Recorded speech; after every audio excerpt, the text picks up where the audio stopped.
Hello, welcome back. Today we are going to discuss direction, cosine, and vectors. Direction, cosine, in vectors. Direction cosine has got importance in physics, and we are asked to find the unit vector and also the angles made by a vector with the different x-axis, y-axis, and z-axis.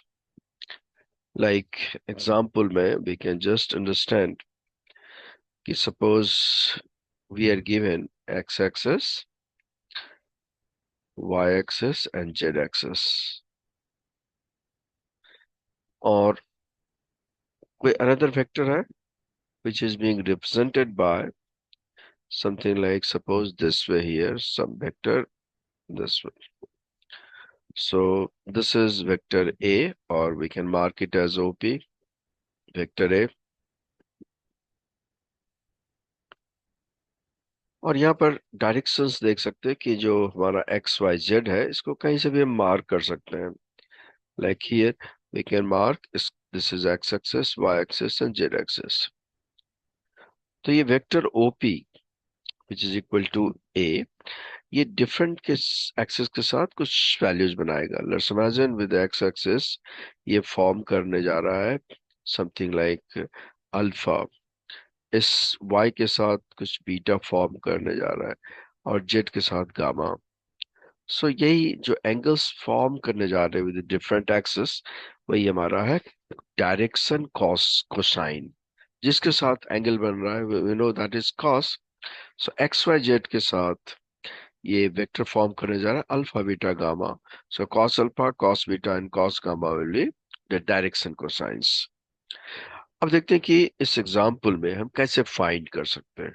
Like vector OP का ये this is equal to ए हमने mark किया है, diagram में भी लिया है और इसके वैल्यूज गिवन है A x I A Y J and A Z K components.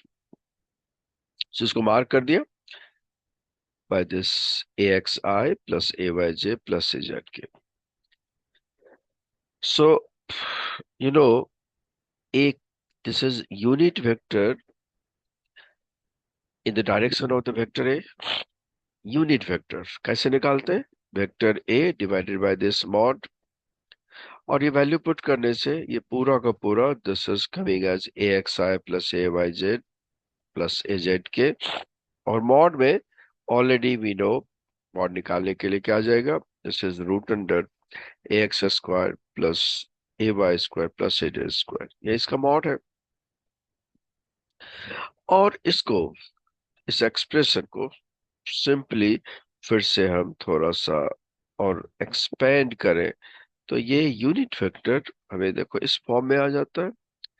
That is, this unit vector A is given by, now here, AX divided by this root, first root में this term is coming as I, फिर ये second term का आ जाएगा J के साथ और ये third term आ जाएगा K के साथ. So this is your cos alpha. Cos alpha will be base by hypotenuse. So x-axis में जो उसका component था it was this AX divided by that mod. So cos alpha. So alpha क्या हो गया? Angle made by this vector with the x-axis. Similarly, second component y axis के साथ. So ay divided by this root under ax square plus ay square plus az square cos beta. And again, beta is the angle made by that vector with the y-axis. So is the third component az, and here with the z-axis this value will be going to cos gamma. So यहाँ भी क्या कर सकते हैं? Gamma क्या है? Angle made by that OP with the x-axis or y or z. It is neither with x nor with y. It is with z-axis because ये k का term दिया हुआ है. So we have to focus. Cos alpha हमने कहाँ लिया है? X axis के साथ, बीटा किसके साथ लिया है, वाई एक्सिस के साथ, और गामा हो गया जेड एक्सिस के साथ। सो ये वर्चुअली हमने कैसे फाइंड किया, from the unit vector A, unit vector along this a,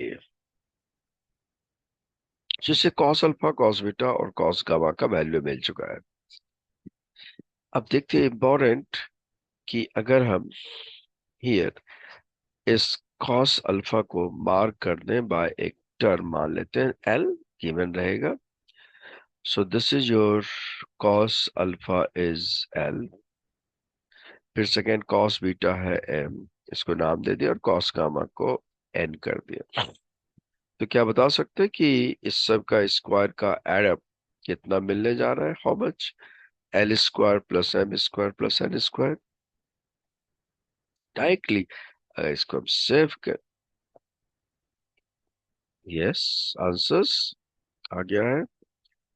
simply solve करते हैं, क्या आ जाएगा, वैल्यूज पुट करने से cos alpha cos beta cos gamma का पुट करें तो क्या आएगा, A x square plus A Y square plus this is A Z square, और फिर रूट डिनोमिनेटर में सेम आएगा, ये भी यही है, A x square plus A Y square plus A Z square, right, square करके ऐड कर दिया, सॉल्व करके क्या आ रहा है, वन।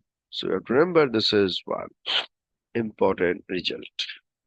सो डायरेक्शन को साइन के फर्स्ट इंपॉर्टेंट प्रॉपर्टीज में। नाउ अगर हम इसको फर्दर शिफ्ट करके ले चले, in the case of some special case, कि पिछला एग्जांपल क्या था, वेक्टर के तीनों कंपोनेंट थे एक्स वाई जेड, पर सपोज अगर वेक्टर टू डायमेंशनल है, जैसे हमने यहाँ मार्क किया है एक्स वाई प्लेन में ओनली, दैट इज 2D, फिर क्या होगा, तो सपोज कोई वेक्टर एक्स वाई में है, तो then the angle made by the y axis कुछ होगा, एक्स एक्सिस में भी कुछ होगा, can we said about the z axis, gamma, yes. अगर कोई वेक्टर एक्स वाई में है तो जेड एक्सिस से उसका एंगल कितना हो जाएगा, 90 डिग्री, राइट, और cos 90 हमें नोन है दिस हाउ मच, 0। सो इसलिए इस केस में हमको क्या मिलने जा रहा है, ओनली अल्फा एंड बीटा, और इस केस में हम क्या कर सकते हैं फर्दर, थर्ड नहीं है, only these two are there, तो हम लिख सकते हैं cos square alpha plus cos square beta, यही दोनों मिलकर के 1 के इक्वल हो जाएगा। सो पिछला में क्या था, cos square alpha plus cos square beta plus cos square gamma 1, यहाँ पे ओनली दीज टू टर्म्स, और इसको हम जस्ट एनालाइज कर सकते हैं with this example, as if suppose हमने ले लिया x एक्सेस और y एक्सेस, और यहाँ पर कोई वेक्टर इस फॉर्म में है, like here this way, this is your A x और ये हो गया ए वाई, तो जस्ट डायरेक्टली इसका देख रहे हो, दिस इज अल्फा और ये यहाँ के साथ बीटा बना रहा है। सो फिर से अगर इस वेक्टर ए को अगर हम मॉड निकालें और उसको डिवाइड करके हम फाइंड कर सकते हैं यूनिट वेक्टर अलोंग दिस ए, तो इस केस में फिर से क्या मिलेगा, cos alpha and cos beta, you just put the values and will be getting this relationship, this one. So 3D में भी अप्लाई कर सकते हैं, और उसी का स्पेशल केस हम क्या कर सकते हैं, 2D में भी इसको अप्लाई कर सकते हैं। सो फाइनली डायरेक्शन को साइन के इस पार्ट को देखते देखते we have come to this point that now अगर कुछ भी कोई डाउट्स हो, एनी कोई query, so we can just refer to this email, वहां पे you can send your queries. So fine, for this today's discussion. So we'll be continuing again, to be continued. Thank you.